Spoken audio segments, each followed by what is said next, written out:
Uh, the topic is basically it's how can we take Telangana for a Vision Zero state. Vision Zero means what? It is zero fatalities and zero severe accidents. That should be the ultimate goal for the road safety that we should aim for. So that is where, in fact, I would like to highlight how we can transition to achieve the Vision Zero. So first is like we have, there has to be a phased approach. For example, we have cameras installed, we have traffic signals. So what we can do is using those camera feeds and those understanding the traffic patterns, we can tune the signal timings, we can enable AI intelligence on the camera feeds to understand queue, to understand incidences, to understand violations. Then as a next step, we can go for further enhancement.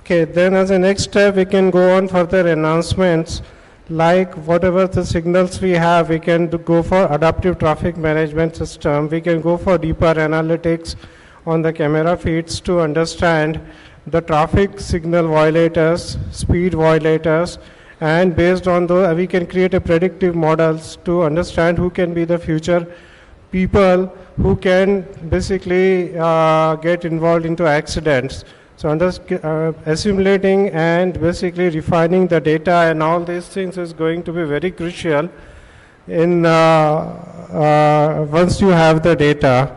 Then you can basically implement ANPR, deploy incident capturing, do e-challans, integrate GIS, GPS data also. So this is basically the next phase of approach once you have implemented cameras, signals and everything. After this is basically go for an interactive based system. For example, install pedestrian crossing system. I am not sure how many of the people knows, but in most of the cities in India, the most deaths happen after, the majority of the people who die in accidents in cities are two-wheelers, and then comes the pedestrians. So safety for pedestrians is also very paramount important when you consider city traffic infrastructure. Then you should have some speed calming to control the speed of the vehicles, for something like to warn for if you are a speedy vehicle and to greet you if you are basically going with a limited speed. Then if you do parking illegally also, there has to be some sort of an interactive display based system that displays gets activated that you are parked illegally, please remove your car. So this kind of interactive based system as a next phase I suggest to go towards improvement of your ITS system.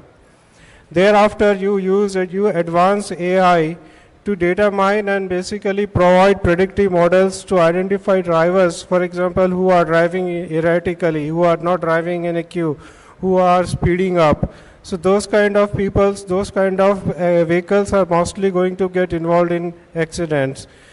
Plan for drone using for incident management for events where the density of the traffic is very high. I give you an example. If the drone has to be available or used, there was a massive traffic jam in MP sometime back, in some couple of months back, and a person has died of a heart attack because he could not get the medicine. So if you have something like a drone kind of a system, you can deliver basically some critical medical accessories, medical assistance to people who are stuck up in the traffic also. Then also parking plays a very important role in ITS also, because almost every one of us who live in cities, and especially big metro cities, spends over like 50 to 100 hours every year to find the parking place.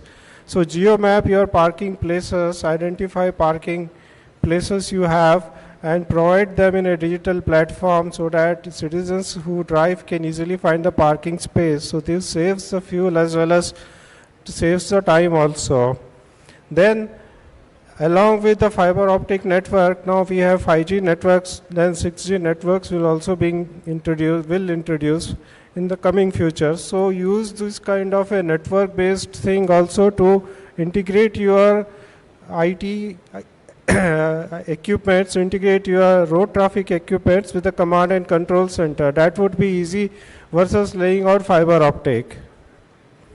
Now, what would be the future is basically is a V2X or CV2 cellular vehicle to anything, which is where every major country is doing pilot projects, and India is also not far behind. We maybe I think in couple of months, as MOD releases a guideline, we will be India will be doing pilot projects on C2V, is basically connected vehicles and connected vehicles to infrastructure, road infrastructure. So this is the ultimate roadmap for right now that is envisioned across the globe to achieve Vision Zero. And this is how basically you have vehicles connected, you have this. Now we cannot leave behind the vehicles which are basically not having those kind of an instruments called onboard units, because CV2X or V2X requires a roadside unit that connects to your ITS infrastructure like signals, pedestrian signals, speed calming systems, and also there is an onboard unit gets fitted into your vehicle and gets associated with your vehicle sensors and vehicle data. So like for old vehicles which, for example, which have dashboards, so has cellular connectivity, you can basically and not having OBU integration feasibility, you can integrate the data from basically roadside unit to cloud, and from cloud pass that data to the dashboard of the vehicle. So let's say if there is a wrong way vehicle coming in your way, the sensors will immediately inform that data to roadside unit. From there, the information goes to cloud and comes to your dashboard that there is a wrong way vehicle coming ahead. So please drive carefully.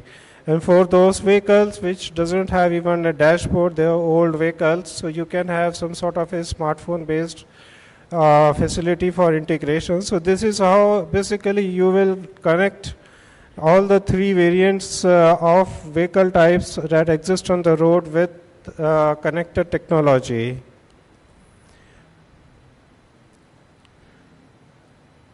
I just give you one very simple example, considering like I think Hyderabad has more than 600, 700 traffic signals. But let's say if you have 500 traffic signal and on a signal you put up a display, a message display. So when you stop at the signal on a red line, the display says engine off. I'm sure when someone sees that, if you have like 50 vehicles on each side standing on a signal as a red, and if 30% of those vehicles switches off their engine, because psychologically if someone sees, then you basically tend to switch off the engine. So that means 22,500 vehicles have switched off their engines, translating to 3,15,000 hours of fuel emission saving. So you can imagine that this translates to how much reduction in pollution. Also just a simple thing of switching off your engine on a traffic signal. So maybe next time when you stand at the signal and the signal is red, switch off the engine. It will help to contribute saving environment and fuel also. And this also means that this can be something like the fuel consumption of approximately 100,000 vehicles every day traveling in Hyderabad city. Another simple thing is basically that's a human psychology. So just slow down at junctions, so junctions which doesn't have traffic signals active, and there are junctions which does not have traffic signals, but if you tend to slow down at junctions, your chances of collision and accidents becomes very low. So next time when you travel and come near to a junction, please try to slow your vehicle. You will experience some peace and some happy thing that yes, this helps really to avoid accidents.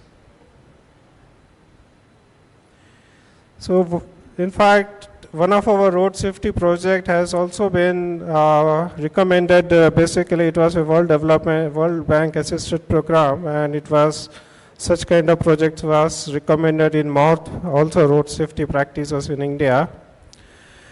And also, lastly, no Vision Zero or future of Vision Zero can be achieved if public participation and in fact their active involvement is not there. So public awareness, continuous education, sense of responsibility to follow traffic rule is also very must. So this is again we just do not just relying on the systems and the infrastructure, but it is also our duty to basically adhere to the traffic laws. That's all. In fact, I would like to show you a very small video, and in fact, Honorable Minister or Honorable Secretary, sir, I think he said about lots of highways coming up, and as you have highways, and there is a lot of maintenance activity. There are basically, I will show you for one video that has saved many lives very recently. It was on 26th of November. So can you please play the video?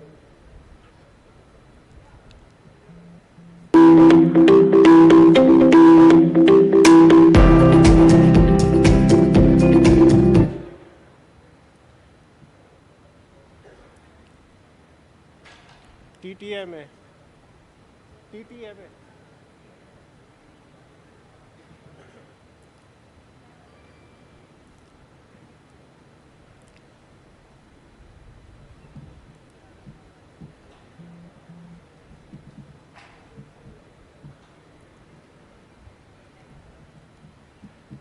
It's a very short video, few seconds only.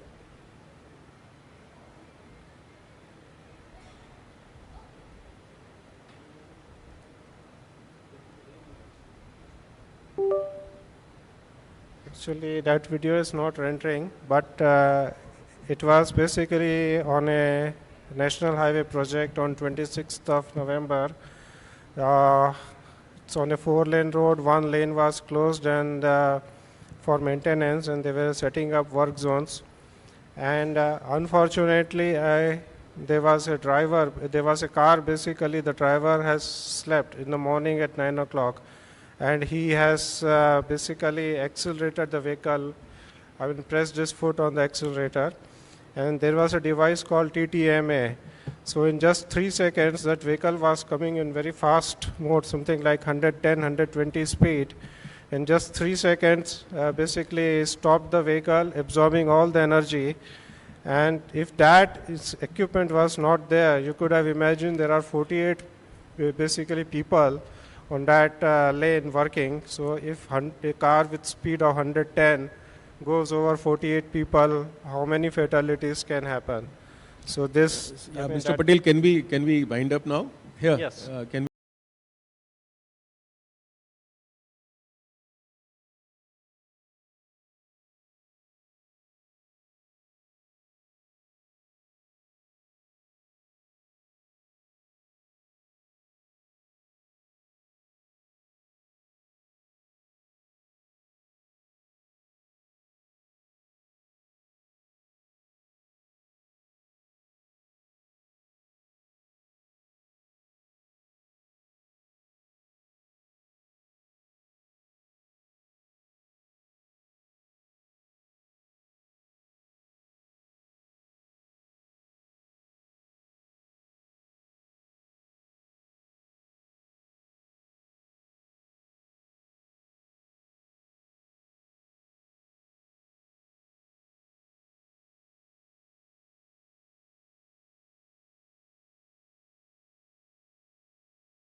Thank you. Thank you. So now, may I now request our last panelist for today, Mr. Hari Bhaskar.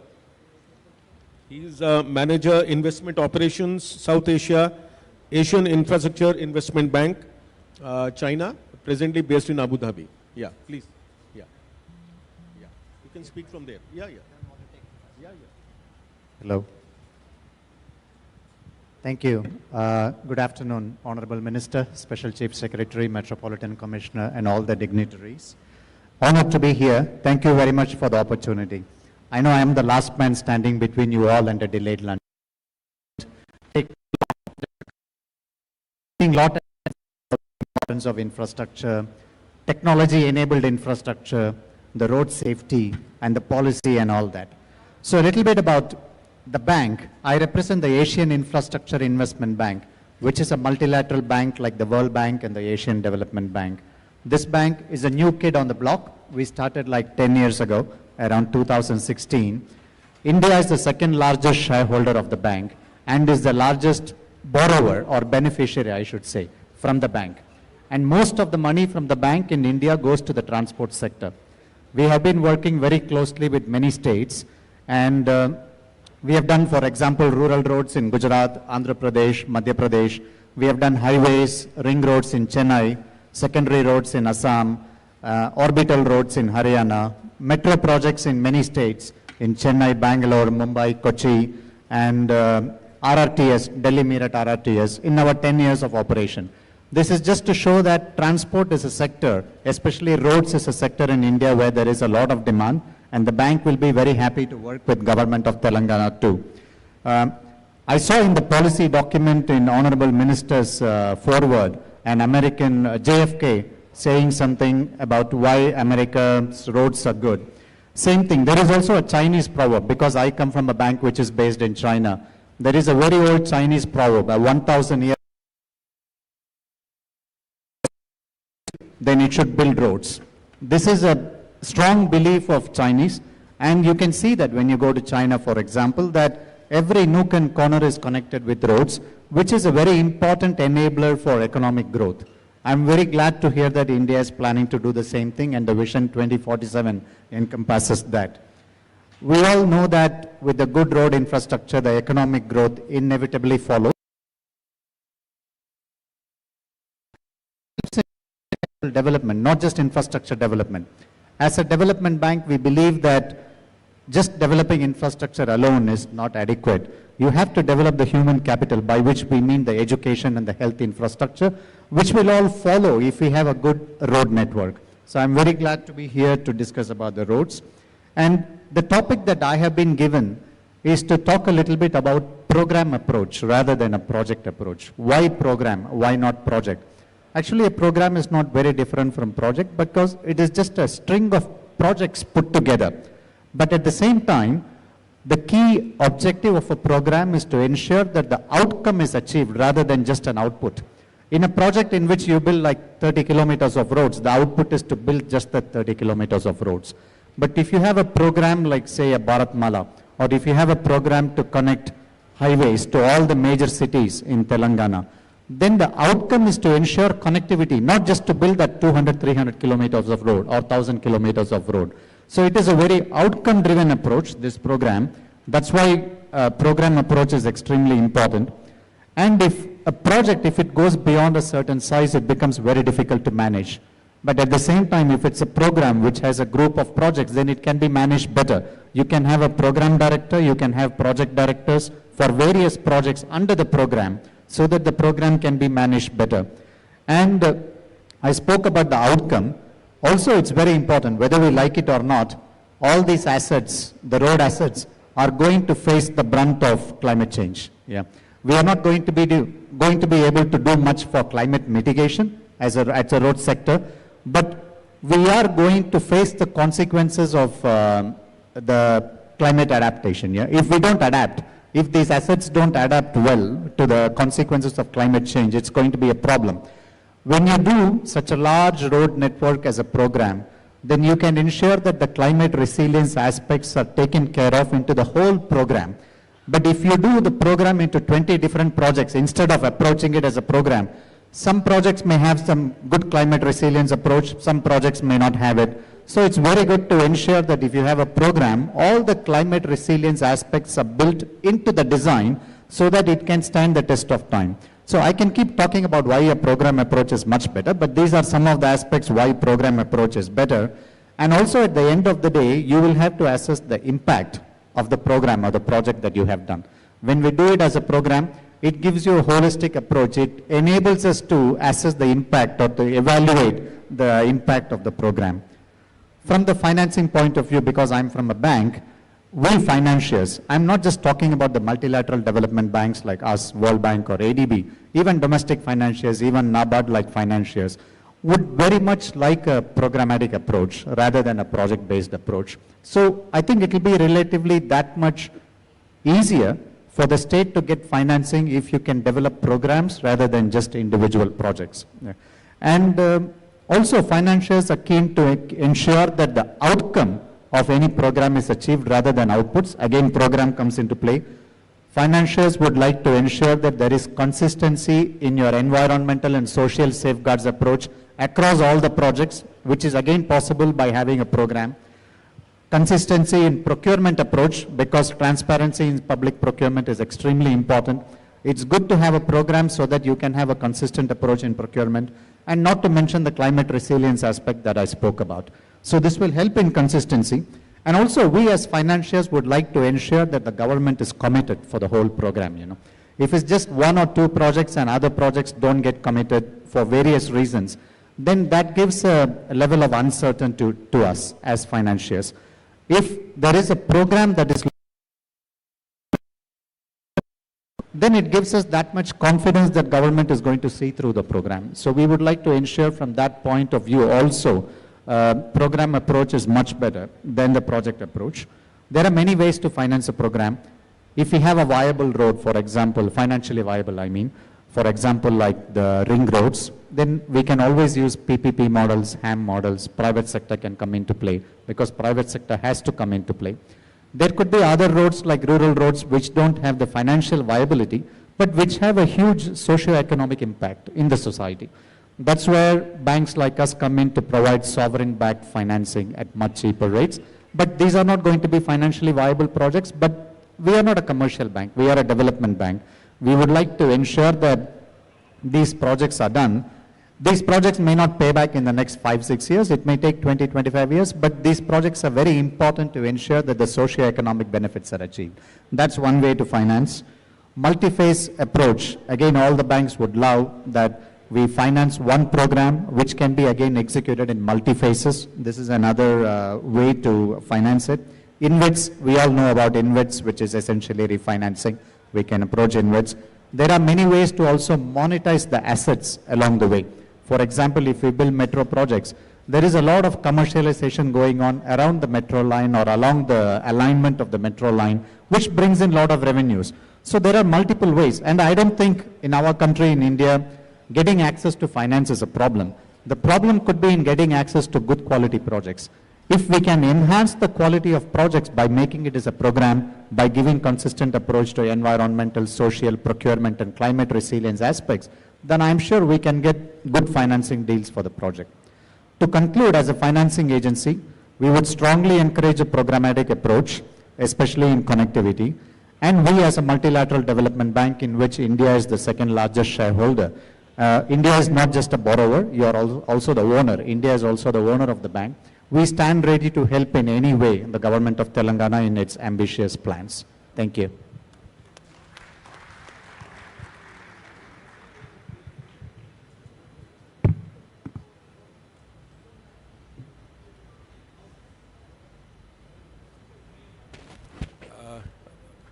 Thank you, Mr. Bhaskar. Well, to sum up, it's my privilege at the outset on behalf of the government. I sincerely express my heartfelt thanks and deep appreciation to one and all for attending this event in large numbers and for your active participation. I thank every expert and moderator for their expert inputs and guidance. And I would also like to kind of briefly touch upon key takeaways from this session. Without boring you a lot, and maybe in the end, maybe I'll have some points to make. Incidentally, before I just do that, I mean, let us be very clear. You cannot achieve economic development without transport. It is absolutely clear. If you don't provide mobility, you are not going to achieve economic prosperity. That is proven fact globally. So I think what Telangana government is doing through their vision plan and through Honorable Minister and all the dignitaries, I think it is a fabulous exercise. So that is the starting thing I just wanted to convey. And I have been involved in several regional level studies, and I find transport, it acts like a catalyst to the entire development. And we cannot have inequity prevailing in pockets. So if you have to have an inclusive growth, which is the vision of Telangana 2047, I think we need to have transport acting like a catalyst to promote that growth. Some of the quickly, I'll run through few points which came out at Hyderabad level, the city level, is local area plan should be prepared by HMDA. Pedestrian safety should be accorded. I am slightly at the absence of footpaths in the city. It's a beautiful city. It's a beautiful city, but I think we need to kind of do a rigorous exercise on how we can create footpaths, maybe even the cost of vehicles. We need to have safe mobility for pedestrians. I think that's very important. The flyovers and elevated roads should be implemented. The metro needs expansion on a continuous basis in a big way, and I think the Government of India would be very more than forthcoming to support the Government of Telangana on that. MMTS, ROBs, RUBs require a lot of attention to be developed. I'm sure Dr. Raju in his presentation already has touched upon. The road sector policy also has brought out what are the future development programs. So all in all, it's a wholesome package. I'm very excited actually to learn about such huge projects. Probably the Government of officials here have carved out for have exclusive bus lane projects. I think one of the other things I would like to point to the dignitary present here, I find the public transport is, especially in Hyderabad, is quite low. The ridership is just about 28%. We should expect a ridership target of at least 40 to 50%. And it is quite visible. Yesterday when I was traveling 2 days, I didn't find too many buses on the road. Even the buses which were there were not probably fully loaded. So there is something I think we need to, it's my request to the officials here that if one were to decongest Hyderabad, you need to kind of get into encouraging. There are two measures of, we call it travel demand management. Either you push people towards public transport, and if they're not willing to be pushed, then you pull. And if they're not getting pulled, you push them towards disincentives. You start getting into charging, congestion charging. I think we will soon see, I see for Delhi, next 2 years we'll have congestion charging coming up. I think Hyderabad will have to resort to pilot studies on congestion charging. You have to start getting into carpooling as an exercise. Piloting will have to be done. And the third is flexi work schedule. Maybe some pilot can be done on flexi work schedule, how you can stagger your peak hours on the corridor. I think these three things, probably some piloting can be done. It would do a great service. It's such a beautiful city, but often I find you get locked up. When you come from the PV Narasimha Rao flyover to the city, you start getting into the, because of the inherent built-up which is around the area. So we need to kind of emphasize on that. At the state level, I think dedicated state road fund like CR could be explored. You've got a massive upgradation program. It's a beautiful way of kind of developing the whole state into pure and rare kind of terminology. Each area having its own distinct character, and how each area still would be connected by the transport proposals which you have put up. But what we need is safety. I think what we all often find in all these videos are high spanking roads, but often we find that most of these roads also are classical case, Delhi-Mumbai Expressway. Just last week, a couple were lying unrescued for 7 hours in a car crash, and they passed away. So I think this is just, I'm not being despondent on this occasion, But I think it's all nice to have good network, but I think safety has to be inbuilt. And I think how we can have ITS incorporated into the safety, the network, I think it's very important. I would call it safety and smart mobility, both. That should be the paradigm for network planning for Telangana. Road safety audits need to be taken up, I just mentioned. Regional ring road is a beautiful concept. You have ORR, which is a fabulous network which we all rode on to the venue. I think regional ring road, again, I am assuming it's going to be as fabulous as OR. But I think we need to kind of ensure, my simple philosophy is that if I'm coming from a region and approaching a core area, I need to have speed zoning very clear. I should know that I am coming into a congested area. The vehicles need to speed down. The vehicle need to slow down. And I think that is where the ITS through enforcement can come in. We need to start calming traffic as you keep coming towards the core area, because I think the pedestrian safety has to be paramount in the built-up area. I think that is the essence which it can create. Ring road should be implemented priority. ITS project, my colleague panelists have re-emphasized very interestingly. I'm sure some pilots would come. What you have shown here, connectivity, the Hyderabad core has been taken up. Inter-district connectivity should be accorded high preference. All national highways should be upgraded to 6-lane, partially access controlled highways. I'm sure they are finding their voice in the road sector policy document which was unveiled by the Honorable Minister here. So I'm also a logistics person. I've been teaching logistics for the last 30 years. I think while we do recognize passenger mobility is important, it's equally important to have freight logistics in place. And I think this is a concept of city logistics which you need to adopt for urban area, for Hyderabad. You have fantastic e-commerce demand. We don't plan for e-commerce sector. We don't plan for quick commerce. Same problem is happening in Delhi. So we need to kind of become proactive, start looking into where we need to plan the dark warehouses, where fulfillment centers will come, where micro delivery hubs will come, what kind of management strategies for urban freight will have to come in the cities. I think that probably is an aspect which probably could have been more highlighted.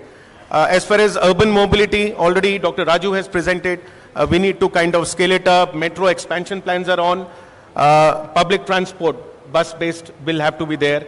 And I think long-term BRTs and other proposals in any way are finding their footprint into it.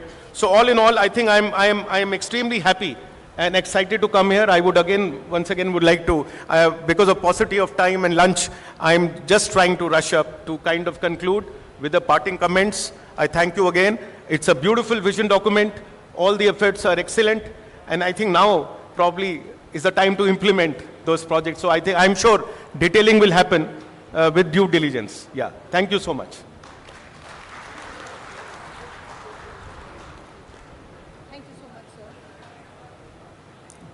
Hello. Hello, check. Hello. Hello, check. Thank you so much, sir. May I now request Shri Komatreddy Garu, Minister Garu, to present the felicitation mementos to our speakers.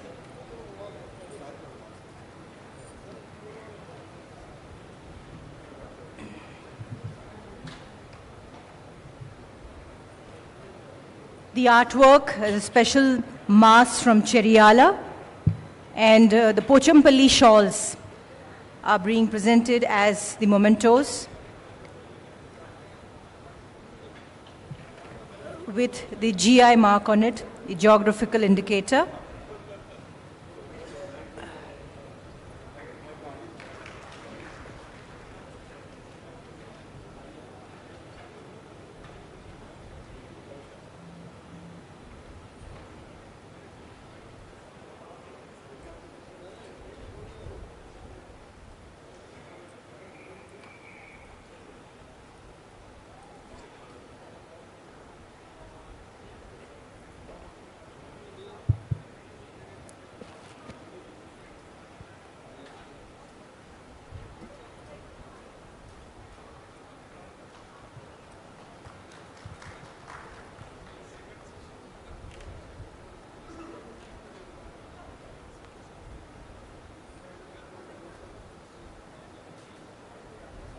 Memento of appreciation from our Minister Shri Komatreddy Venkatreddy Garu to all our speakers for having conducted this wonderful session.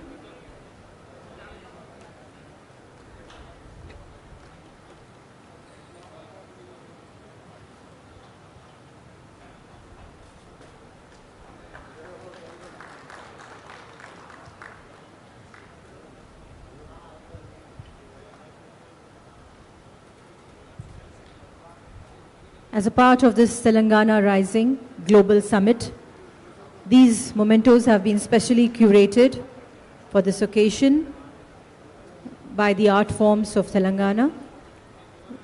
The Cheriala face mask, the artwork, along with the very famous Pochampalli shawls.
Felicitations to our speakers by Honorable Minister of R&B, Cinematography, Government of Telangana, Shri Komatreddy Venkatreddy Garu is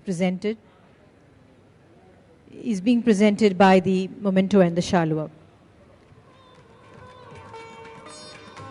May I now request Mr. J. Mohan Naik, ENC R&B Department, Government of Telangana, to render the vote of thanks.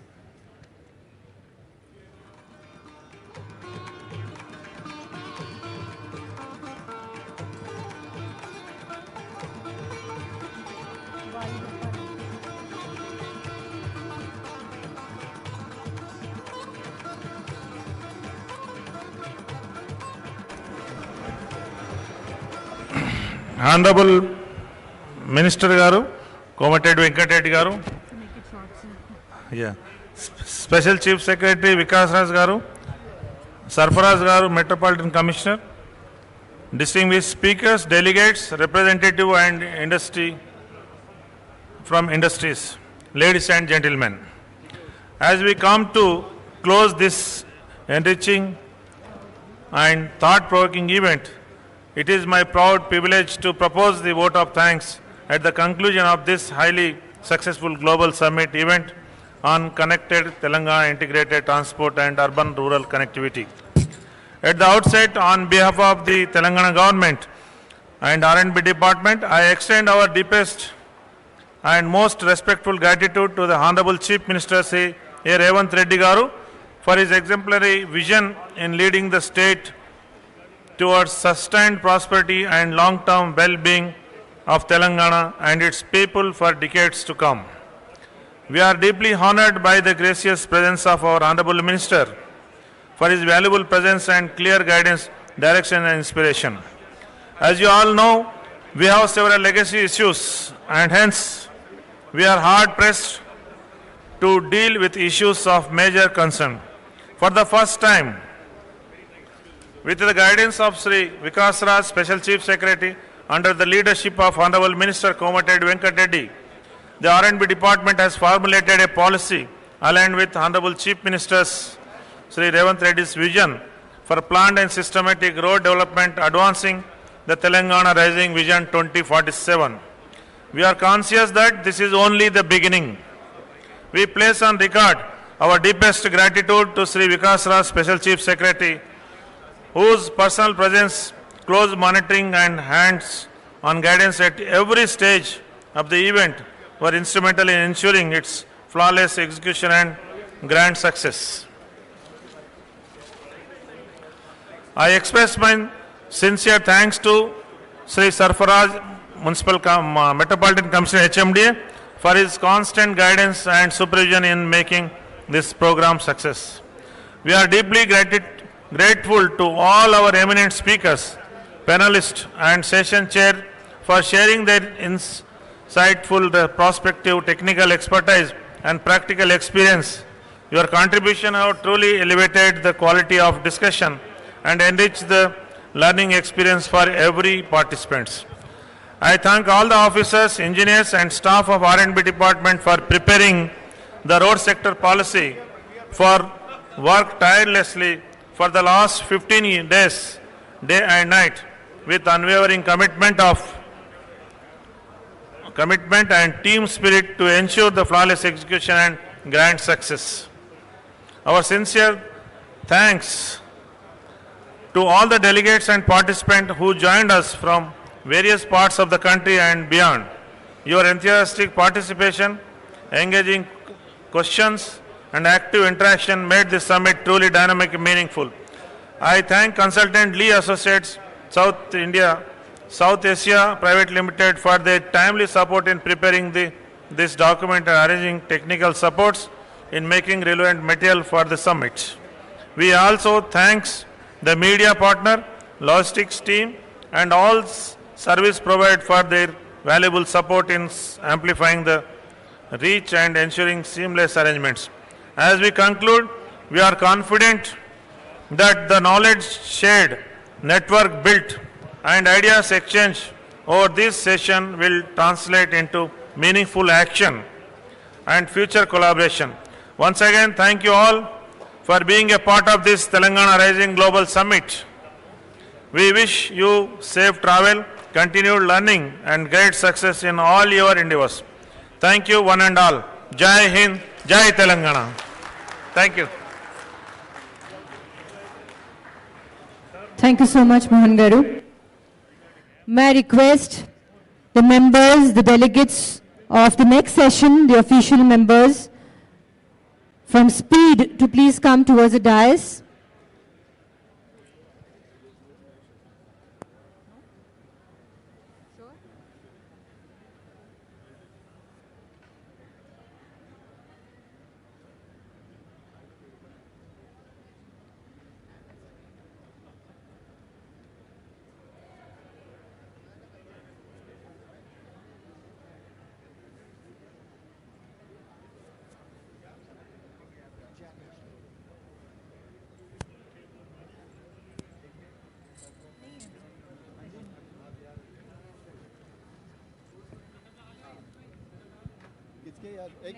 एक minute रुको, ये half an hour break, हाँ 5 minute, ठीक है sir, एक बार इनको बता दो क्या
ప్రజల యొక్క ఆలోచనను దళితులు, గిరిజనులు, ఆదివాసీలు, మైనారిటీల యొక్క ఆకాంక్షల్ని నెరవేర్చడానికి ప్రతినిత్యం స్ఫూర్తి పొందాలని తమ దినచర్య ప్రారంభమైనప్పుడు తెలంగాణ తల్లి యొక్క ఆశీర్వాదం స్ఫూర్తిని తీసుకొని సంక్షేమాన్ని అభివృద్ధిని ముందుకు తీసుకెళ్లే విధంగా ఒక బలమైన సంకల్పాన్ని అందించాలి అని ఈనాడు మా ప్రభుత్వం నిర్ణయం తీసుకొని ఈ విగ్రహావిష్కరణ కార్యక్రమాన్ని మనం ప్రారంభించుకున్నాం.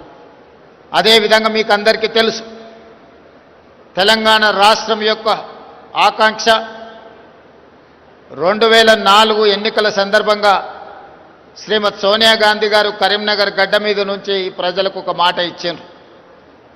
మీ ఆలోచన ఆకాంక్ష నాకు తెలుసు, తప్పకుండా నెరవేరుతుంది అని. ఇచ్చిన మాట ప్రకారం ఎన్ని ఒడిదుడుకులు వచ్చినా, ఎన్ని అవాంతరాలు వచ్చినా అధిగమించి శ్రీమతి సోనియా గాంధీ గారు తెలంగాణ రాష్ట్ర ఆవిష్కరణకు సంపూర్ణంగా సహకరించారు.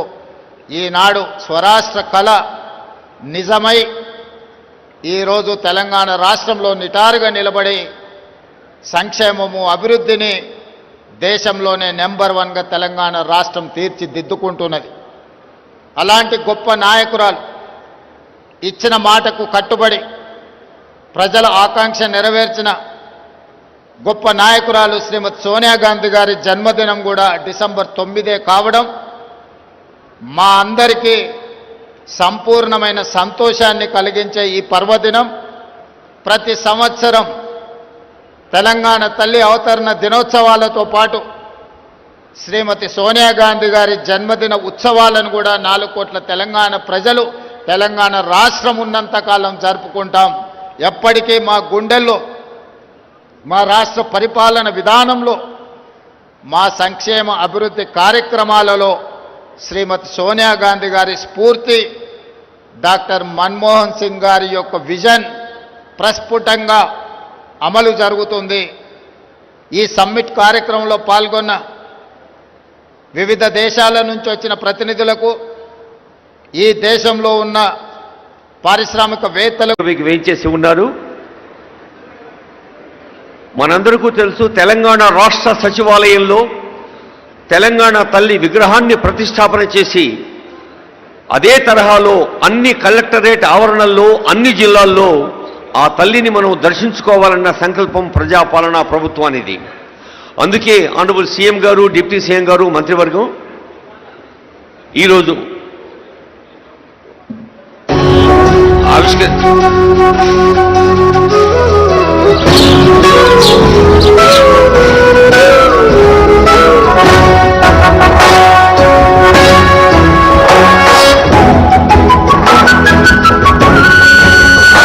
పుష్పాంజలి ఆనరబుల్ సీఎం గారు,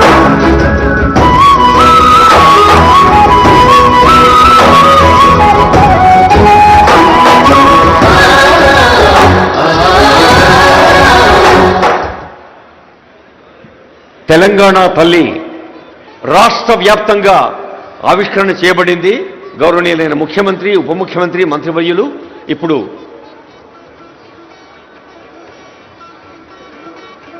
పుష్పాంజలి ఘటిస్తారు. ఇక్కడ ఇదే సందర్భంలో రాష్ట్రంలోని అన్ని చోట్ల కూడా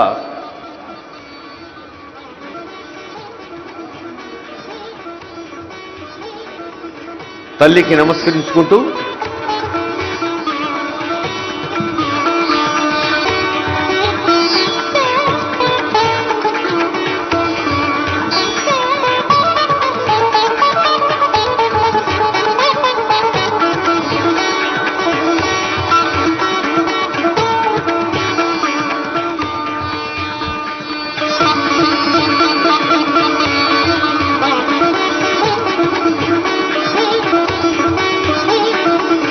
అందరూ తెలంగాణ తల్లిని హృదయ పీఠికలపై ఆవిష్కరించుకున్నాం.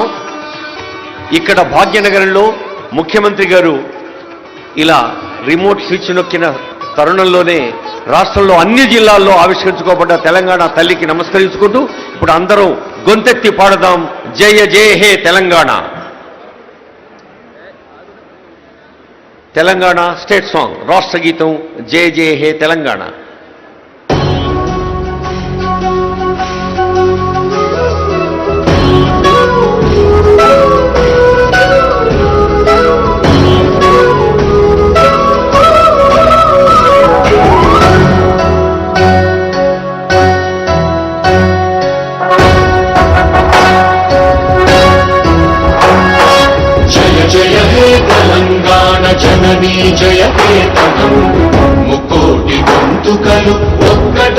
చేతనం తరతరాల చరిత గల తల్లి నీరాజనం పదపదాన నీ పిల్లలు ప్రణమిల్లిన శుభతరుణం జయ తెలంగాణ జయ జయ తెలంగాణ జయ తెలంగాణ జయ జయ తెలంగాణ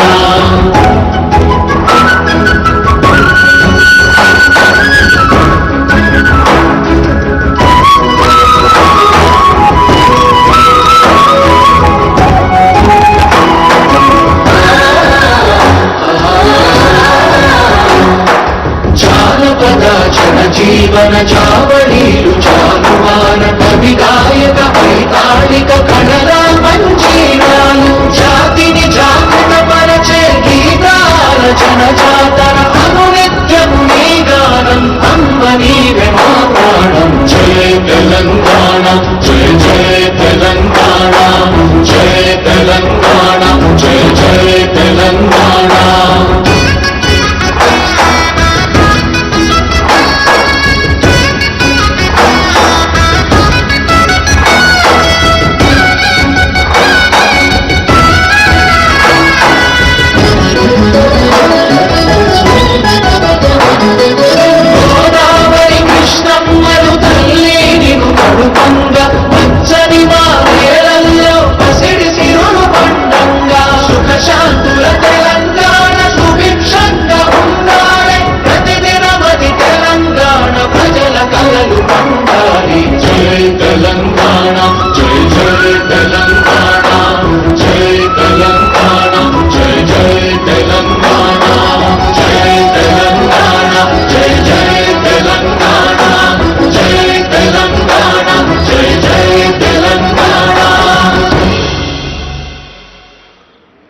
తెలంగాణ రాష్ట్ర వ్యాప్తంగా జయధ్వానాలు ప్రతిరోజు ప్రతిపూట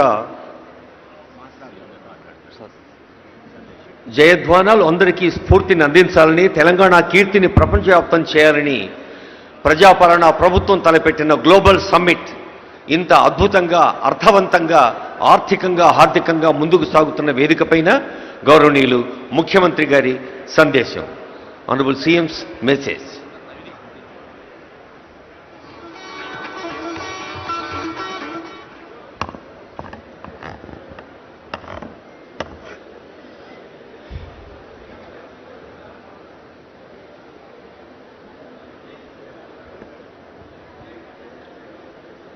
తెలంగాణ రాష్ట్రంలో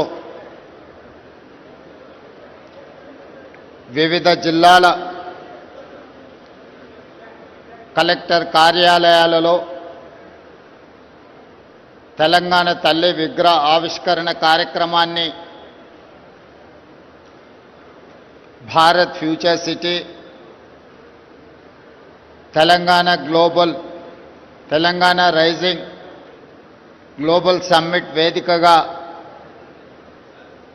ఉప ముఖ్యమంత్రి వర్యులు బట్టి విక్రమార్క గారు,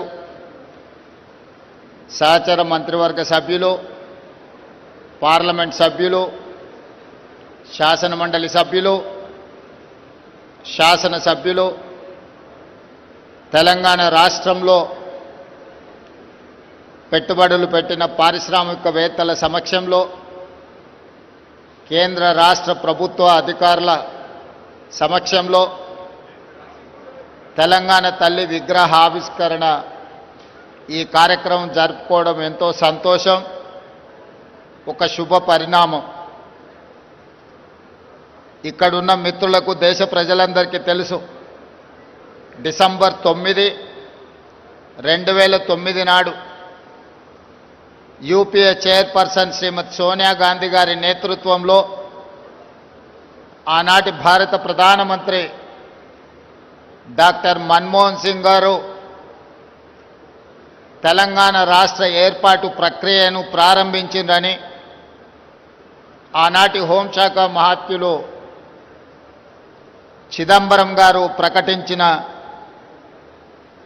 ఒక మంచి రోజు. చిదంబరం గారు డిసెంబర్ 9, 2009 నాడు తెలంగాణ రాష్ట్ర ఏర్పాటు ప్రక్రియను ప్రారంభిస్తున్నామని ప్రకటించడంతో 6 దశాబ్దాల తెలంగాణ ప్రజల యొక్క 4 కోట్ల ప్రజల యొక్క ఆకాంక్షను ప్రతిబింబిస్తూ యూపీఏ ప్రభుత్వం తీసుకున్న నిర్ణయం ఈ ప్రాంత ప్రజలకు సంతోషాన్ని ఆత్మగౌరవాన్ని అందించినాయి. అందుకే తెలంగాణ రాష్ట్రం ఏర్పడిన తర్వాత మొట్టమొదటిసారి ఏర్పడిన ప్రజాపాలన ఇందిరమ్మ రాజ్యంలో డిసెంబర్ 9కు ఉన్న ప్రాధాన్యతను గుర్తించి 60 సంవత్సరాల ప్రజల యొక్క బలమైన ఆకాంక్షను నెరవేర్చిన పర్వదినాన్ని తెలంగాణ తల్లి అవతరణ దినోత్సవంగా జరుపుకోవాలని తెలంగాణ రాష్ట్ర ప్రభుత్వం అధికారిక నిర్ణయం తీసుకొని ప్రతి సంవత్సరం డిసెంబర్ 9 నాడు తెలంగాణ తల్లి ఆవిష్కరణ ఉత్సవాలను జరుపుకుంటున్నాం. అందులో భాగంగానే ఈనాడు పోయిన సంవత్సరం రాష్ట్ర పరిపాలనకు కేంద్రమైన సచివాలయంలో తెలంగాణ తల్లి విగ్రహ ఆవిష్కరణ చేసుకొని ఒక స్ఫూర్తిని పరిపాలనలో తీసుకొచ్చినాం.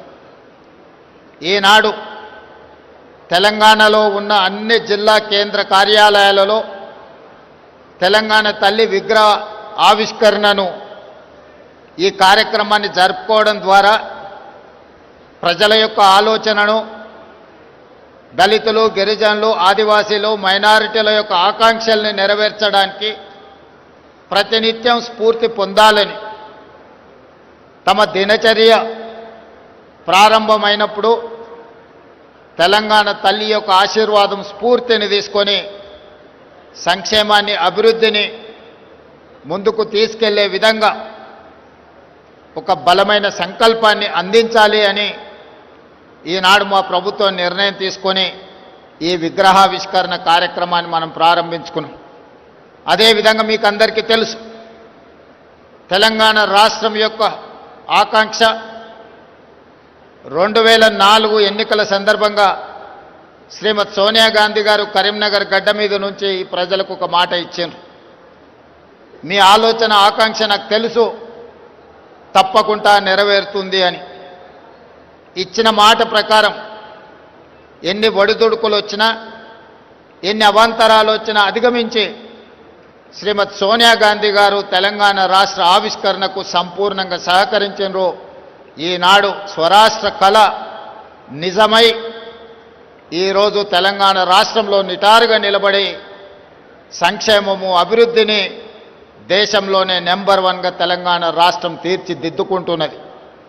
అలాంటి గొప్ప నాయకురాలు ఇచ్చిన మాటకు కట్టుబడి ప్రజల ఆకాంక్ష నెరవేర్చిన గొప్ప నాయకురాలు శ్రీమతి సోనియా గాంధీ గారి జన్మదినం కూడా డిసెంబర్ 9 కావడం మా అందరికీ సంపూర్ణమైన సంతోషాన్ని కలిగించే ఈ పర్వదినం ప్రతి సంవత్సరం తెలంగాణ తల్లి అవతరణ దినోత్సవాలతో పాటు శ్రీమతి సోనియా గాంధీ గారి జన్మదిన ఉత్సవాలను కూడా 4 కోట్ల తెలంగాణ ప్రజలు తెలంగాణ రాష్ట్రం ఉన్నంతకాలం జరుపుకుంటాం.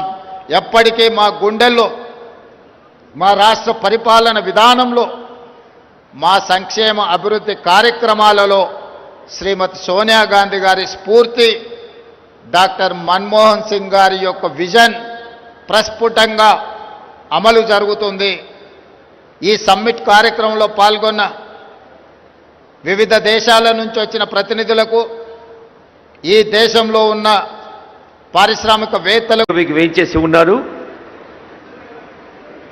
మనందరికీ తెలుసు, తెలంగాణ రాష్ట్ర సచివాలయంలో తెలంగాణ తల్లి విగ్రహాన్ని ప్రతిష్టాపన చేసి అదే తరహాలో అన్ని కలెక్టరేట్ ఆవరణల్లో, అన్ని జిల్లాల్లో ఆ తల్లిని మనం దర్శించుకోవాలన్న సంకల్పం ప్రజాపాలనా ప్రభుత్వానిది. అందుకే ఆనరబుల్ సీఎం గారు, డిప్యూటీ సీఎం గారు, మంత్రివర్గం ఈరోజు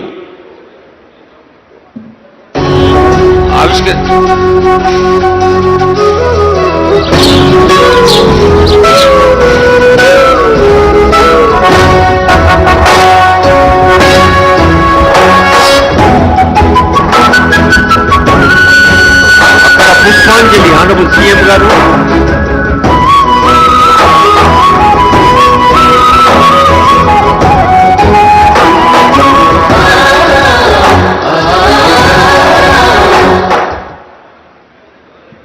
తెలంగాణ తల్లి రాష్ట్ర వ్యాప్తంగా ఆవిష్కరణ చేయబడింది.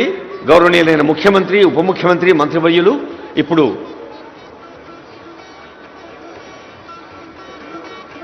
పుష్పాంజలి ఘటిస్తారు. ఇక్కడ ఇదే సందర్భంలో రాష్ట్రంలోని అన్ని చోట్ల కూడా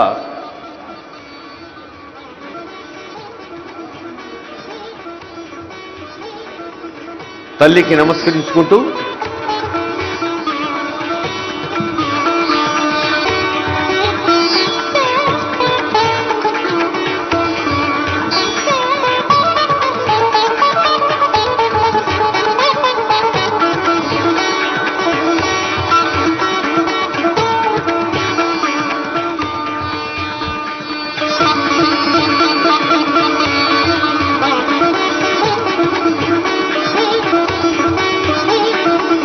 అందరూ తెలంగాణ తల్లిని హృదయ పీఠికలపై ఆవిష్కరించుకున్నాం.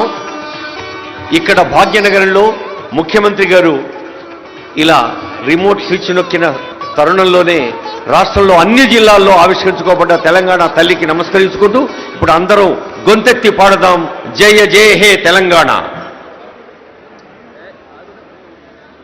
తెలంగాణ స్టేట్ సాంగ్, రాష్ట్ర గీతం జయ జయ హే తెలంగాణ.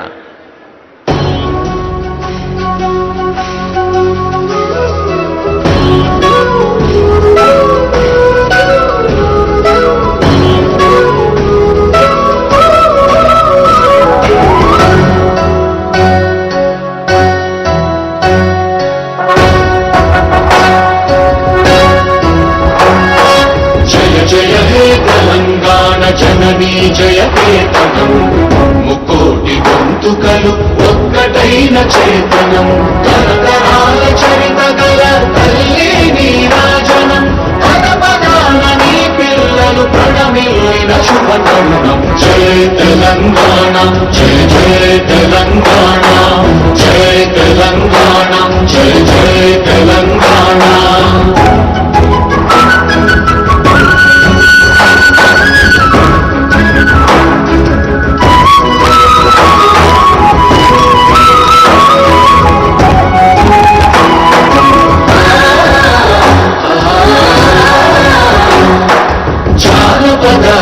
జీవన చావళీలు చాలువాన కవి గాయక వైతాళిక కళల మంజీరాలు జాతిని జాగృత పరచే గీతాల జనజాతర అనునిత్యము నీ గానం అమ్మ నీవే మా ప్రాణం. జయ తెలంగాణ జయ జయ తెలంగాణ జయ తెలంగాణ జయ జయ తెలంగాణ.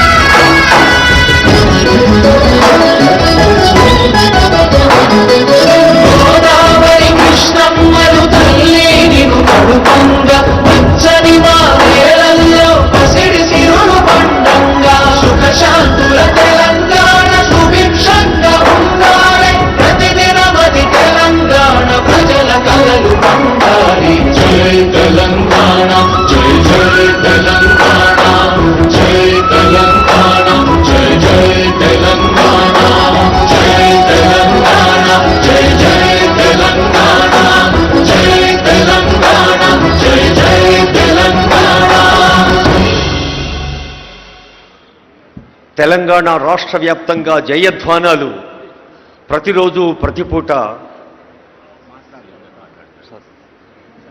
జయధ్వానాలు అందరికీ స్ఫూర్తిని అందించాలని, తెలంగాణ కీర్తిని ప్రపంచవ్యాప్తం చేయాలని ప్రజాపాలన ప్రభుత్వం తలపెట్టిన గ్లోబల్ సమ్మిట్ ఇంత అద్భుతంగా, అర్థవంతంగా, ఆర్థికంగా, హార్దికంగా ముందుకు సాగుతున్న వేదికపైన గౌరవనీయులు ముఖ్యమంత్రి గారి సందేశం. Honourable CMs message.